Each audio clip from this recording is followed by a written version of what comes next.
Hello there and welcome to World News Program coming to you live on All 24 News. I'm your host, Karim Zachary, and up next are the headlines.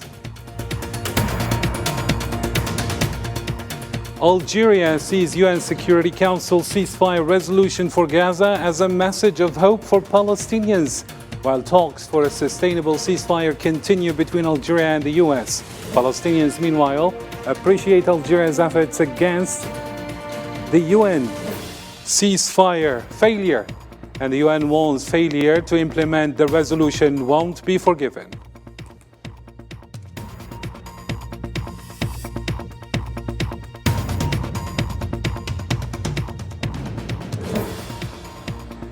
Also coming up, at least 107 killed in 11 Zionist massacres within 24 hours in Gaza. Over 30 dead in a house bombing in Rafah, and dozens killed and wounded in another massacre in central Gaza.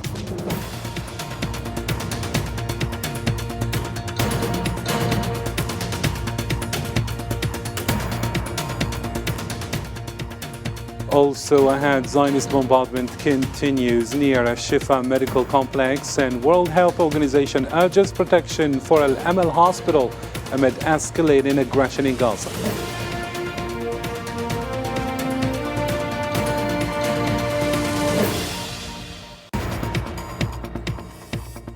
And Algeria aims for Global Green Hydrogen Center by 2040, launches 2 gigawatt solar project across 12 provinces. Stay tuned, we've got all the details right after the break.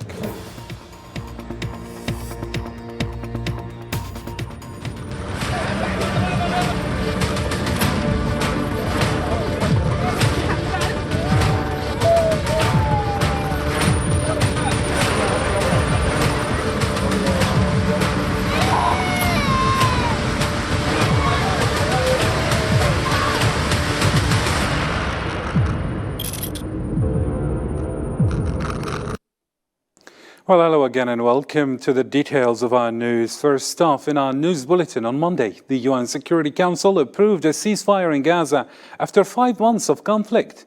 Algeria and 10 elected members proposed the resolution, backed by 14 members with 1 abstention. The UN, or the United States, I'm saying, was the one that abstained after previously vetoing similar attempts. The resolution demands an immediate ceasefire during Ramadan and stresses increased humanitarian aid to Gaza and the unconditional release of prisoners. And on this occasion, Algeria's UN representative Ammar bin Jama praised the adoption of the resolution as a clear message of hope to the Palestinian people. ووعدنا بأننا سنعود. We have already promised that we would call again at the doors of the Security Council. And today, we have returned with all the countries elected in the Council in a clear message to the Palestinian people that the international group with all its members feels their suffering and has not abandoned them. Mr. President, the approval of today's resolution constitutes a beginning for the realization of the hopes of the Palestinian people. آمال الشعب الفلسطيني. Ammar bin Jama also urged the UN Security Council to enforce the resolution and compel the Zionist occupier to immediately stop killing Palestinians. أتطلع بالتزام. I hope that the Israeli occupant commits to this resolution and that the killings stop immediately and without violations. And I hope that the suffering of the Palestinian people will be alleviated. The Security Council has the responsibility to ensure the implementation of the terms of this resolution. تنفيذ أحكام هذا القرار. Bin Jama reaffirmed Algeria's commitment to return to the UN Security Council, but this time to advocate for enabling Palestine to regain its rightful place as a full and sovereign member of the international body. أؤكد أن الجزائر ستعود. I reaffirm that Algeria will soon return to speak again before the Security Council under the instruction of the President of the Republic, Abdelmajid Tebboune, until the State of Palestine occupies its natural place as a full-fledged and sovereign member in the United Nations. سيداً بالأمم المتحدة. And earlier in the day, Algerian Foreign Minister Ahmed Attaf discussed Gaza developments with U.S. counterpart Antony Blinken. focusing on ongoing Security Council negotiations for a ceasefire resolution. Mr. Attaf received a phone call from Blinken ahead of today's vote on the draft resolution. The resolution initiated by Algeria was crafted through negotiations with Security Council members.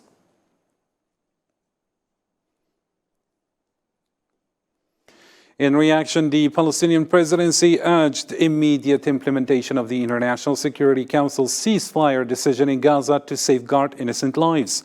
They commend countries supporting the resolution aligned with the international law and consensus against aggression. This decision marks a positive step towards ending the conflict and withdrawing occupation forces from Gaza.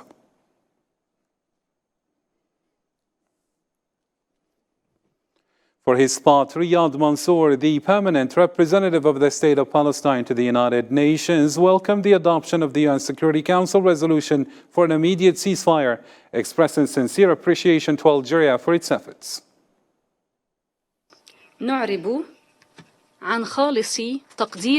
We express our sincere gratitude to the 10 states elected in the Security Council for presenting this draft resolution, and we welcome its adoption by the Council.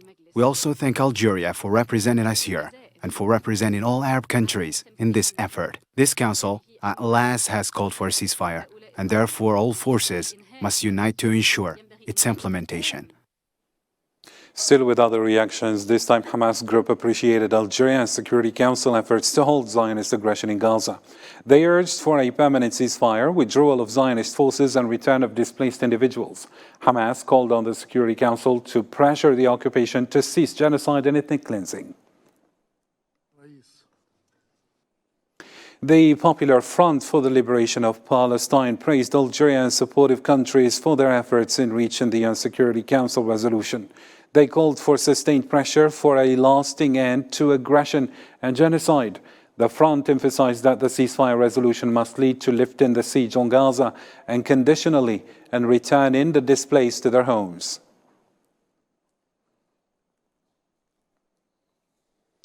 China's permanent representative to the United Nations noted that the current draft resolution demands an unconditional ceasefire, aligning with the international community's expectations. He highlighted objections to the American draft resolution, which China, along with Algeria and Russia, blocked.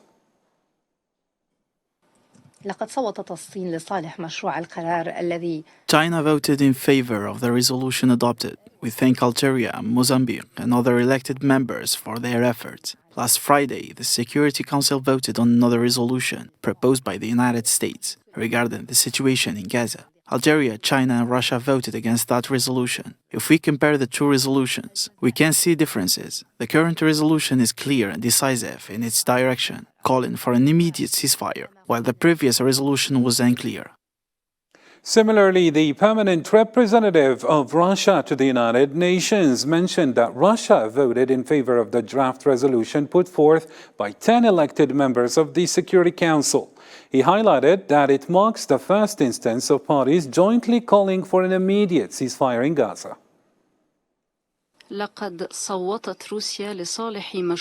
Russia voted in favor of the resolution presented by the 10 elected members of the Security Council. It's important that the Security Council, for the first time, demands an immediate ceasefire, even if it's limited to the month of Ramadan. Unfortunately, what will happen after Ramadan is not clear, because the wording of the resolution can be interpreted in different ways, especially the term sustainable ceasefire. In another reaction on Monday, United Nations Secretary General Antonio Guterres stressed that failure to implement the International Security Council resolution on Gaza would not be tolerated.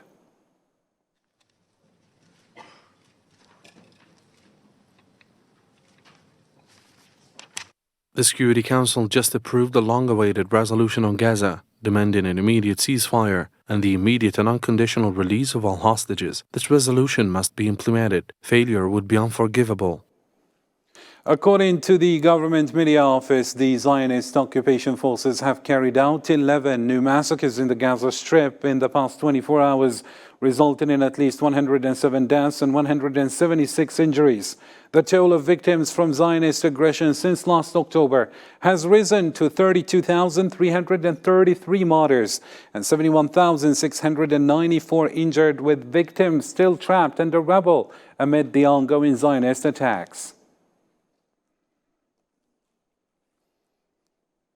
And in Rafah, Gaza Strip, the death toll has reached 30 due to Zionist airstrikes targeting homes, including 12 women and 11 children. Palestinian news agency reported wounded brought to the European hospital after shelling in Abasan. Additionally, 6 bodies were retrieved from a Zionist bombardment in Hamad, north of Khan Yunis. More with Sofyan Kanturi. Palestinians in Rafah grieved on Monday for their loved ones who were killed in Zionist airstrike that occurred at a time when members of Palestinian families gathered to break their fast around table that had minimal of food due to a shortage in supplies. The attack resulted in the killing of 13 Palestinians and pushed others to sift through the rubble, searching for their belongings in a severely damaged house. They were breaking their fast when they were bombed. What can we say? God is sufficient for us, and He is the best disposer of affairs. What is their fault? These are women and girls. What did they do? These are displaced people who fled from death to death. Rafah, the southernmost city of Gaza, on the Egyptian border, was the last refuge for half of Gaza's uprooted population. Now this place is no longer safe for them. Zionist attacks on Rafah have intensified, with 30 deaths in the last 24 hours, while military operations targeting hospitals continued. We were having our iftar normally, and then suddenly we heard the sound of an explosion. We learned that my grandfather's house had been hit. My uncle Ala, my aunt Ahmed, my cousin Hussam were martyred, and many were martyred. There are now 9 martyrs. Thank God. That's it. It's genocide. It's a massacre. It's not just a war. There is growing consensus on the need for a ceasefire in the Gaza Strip. According to Russia's permanent representative in the UN Security Council, the ceasefire must continue not only in the month of Ramadan, even after, because it's the Palestinians' right to live safe and get back to their normal life. Zionist forces perpetrated massacres in central Gaza, this time resulting in numerous casualties, predominantly women and children. Simultaneously, raids continued at a Shifa hospital for the 8th day, targeting displaced individuals alongside aggression at Al Amal hospital in Khan Yunis. Here's Usama Ayati. At least 21 Palestinians were killed in a Zionist airstrike that hit an apartment block in the central area of the Gaza Strip on Sunday. 10 members of the Salman family and 11 members of the Bouchessi family were killed in the strike, which was centered in Deir al-Balah. We came running and we found the houses, as you see, destroyed and flattened, and we began the process of bringing out the wounded, survivors and martyrs. The strike comes as the Zionist entity vows to expand its assault into the southern city of Rafah, the area where most of Gaza's Palestinians have been displaced to. Unfortunately, there is no safe place in the Gaza Strip.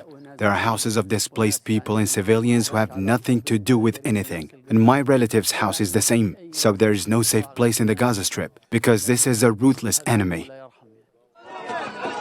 At least 8 people, including 2 women, were also killed in strikes in central Gaza. The strikes hit a house in Deir al-Balah, leaving several injured who were immediately transferred to Al-Aqsa hospital. After being recovered from the rubble, the bodies of the dead were taken to the morgue of the hospital until the time of their burial.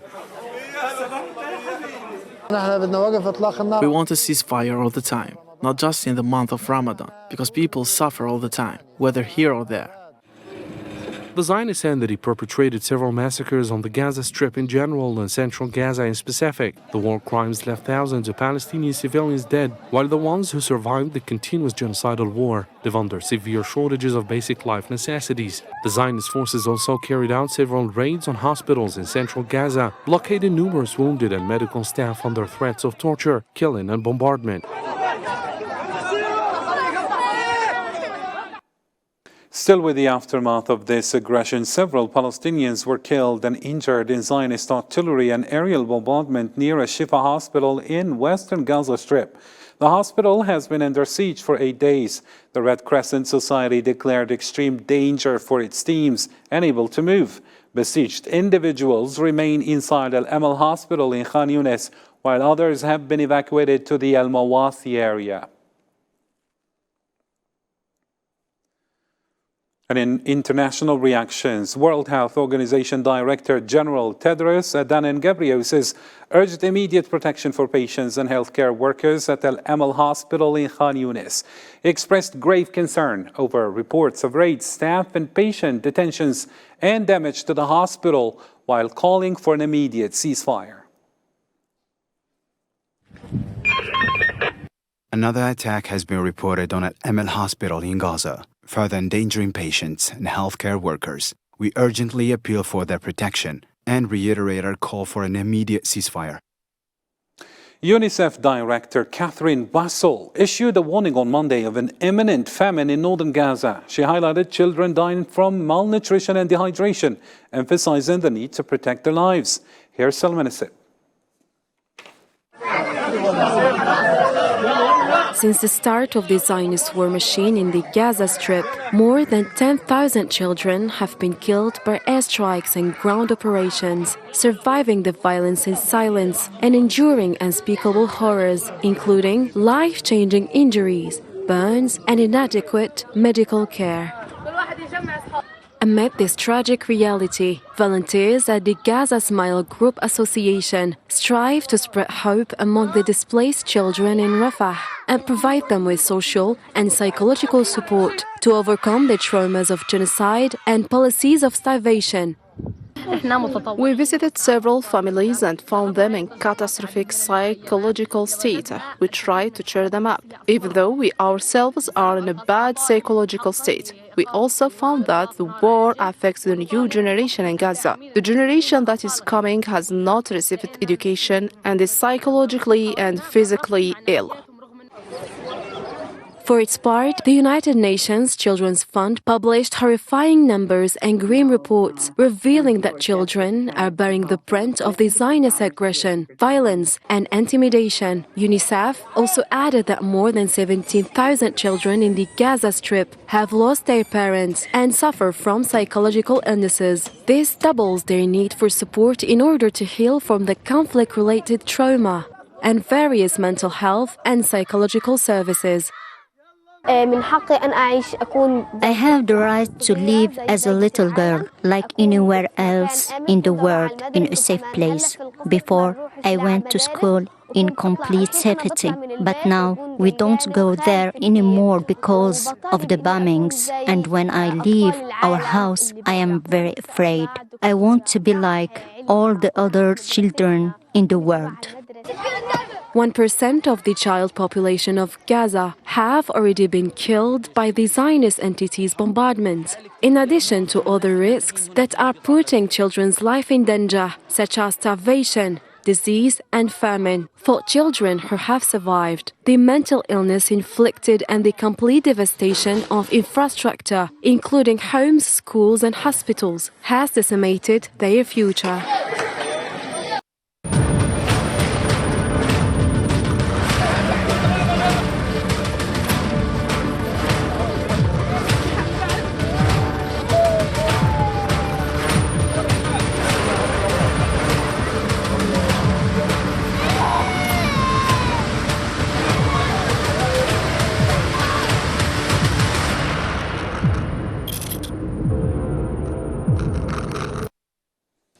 Welcome again. Let's move on to other news now. Preliminary results of the Senegalese presidential elections reveal opposition candidate Bassirou Diomaye Faye leading among 18 candidates. Television announcements showed Faye's victory with a majority of votes, prompting widespread celebrations among opposition supporters in Dakar. The elections, held peacefully the day before, saw millions of voters participating after 3 years of political turmoil and violent protests, signaling a pivotal moment in Senegal's political landscape.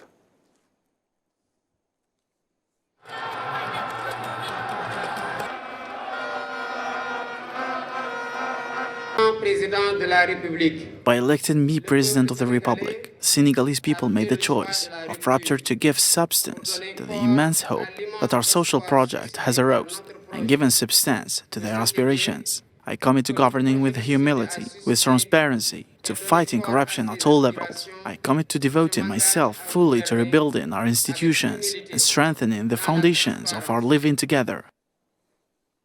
To some economy-related news now, the Arab Energy Platform anticipates Algeria becoming a global center in the green hydrogen industry by 2040. Algeria aims thus to convert 10% of the European demand for this energy resource while planning to invest over $30 billion in developing related projects.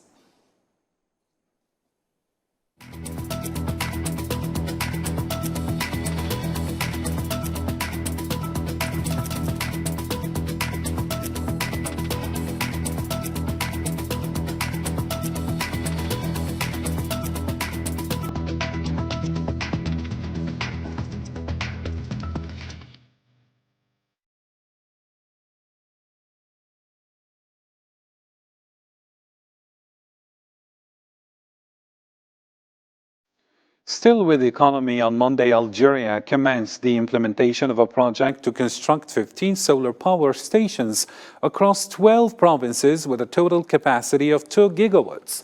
Minister of Energy and Mines Mohamed Arqab oversaw the foundation stone laying for a 200-megawatt solar power generation station in Tindla in El Maghayer province. This marks the first project under the 2-gigawatt program, and it's strategically significant for Algeria's energy security efforts through renewable energy development and diversification of electricity sources.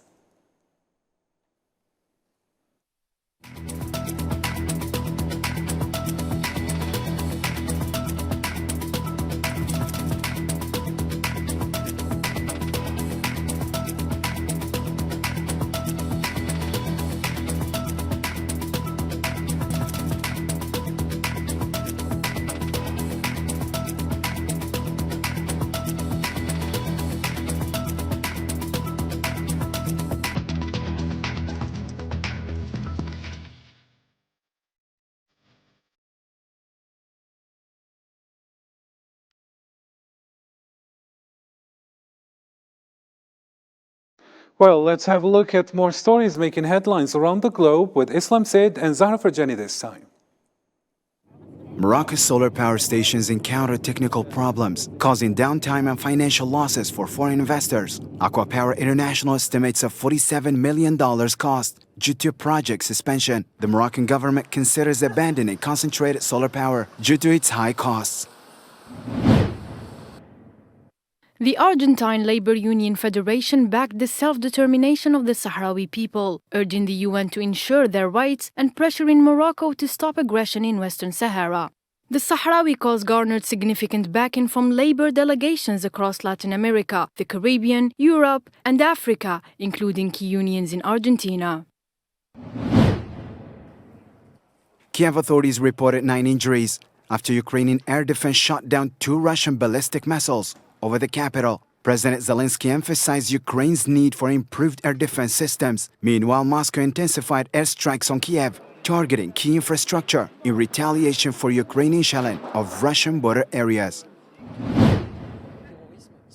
French Prime Minister Gabriel Attal raised security alert levels to the highest following the Moscow attack, citing ongoing terrorist threats. This decision, made months before Paris hosts the Olympic Games, responds to ISIS claiming responsibility for the attack. Exceptional security measures were implemented, such as increased patrol by armed forces in public areas, train stations, airports and religious sites. And with this, ladies and gentlemen, our news bulletin comes to an end. Thank you for tuning in, and until next time, take care.